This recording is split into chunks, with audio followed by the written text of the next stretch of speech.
ভাই আমি একটা কথা বলেছি, কথাটা ভাইরাল হয়েছে অনেক। মানুষ মানুষের অবস্থানকেই ভালোবাসে, মানুষ কখনোই মানুষের অন্তঃসত্ত্বাকে ভালোবাসে না। অবস্থান আপনার ভালো, আপনার পিছনে মানুষের অভাব থাকবে না। আজকে আপনার ক্ষমতা আছে, পাওয়ার আছে, খ্যাতি আছে, ইত্যাদি আছে, মানুষ দেখবেন পিছনে ঘুরঘুর করছে, ঘুরঘুর করছে, এবং এরা কিন্তু সবাই সবার স্বার্থেই ঘুরঘুর করছে। এর বাইরে আল্লাহ পাক কিছু মানুষের মনে আল্লাহর পক্ষ থেকে মহব্বত দেন, এটা আলাদা বিষয়। আপনি মানুষকে সন্তুষ্ট করতে পারবেন না। পরিবার, বাবা মা, ছেলে মেয়ে, বউ বাচ্চা, কাউকে সন্তুষ্ট করতে পারবেন না। 100% আপনি কাউকে সন্তুষ্ট করতে পারবেন না। সারা জীবন করে যাবেন, আপনার বিরুদ্ধে অভিযোগ থেকেই যাবে।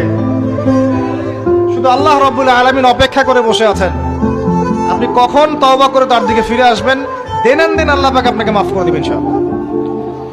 আল্লাহ পাক বলেছেন, শুনেন, ইল্লা মান তাবা, যে অনেক গুনাহ করেছে, শিরক করেছে, জিনা করেছে, মদ খেয়েছে, বেদাত করেছে, হারাম খেয়েছে, আল্লাহ পাকের অবাধ্য হয়েছে, নামাজ পড়ে নাই, যাকাত দেয় না, ইত্যাদি ইত্যাদি অনেক অন্যায় করেছে,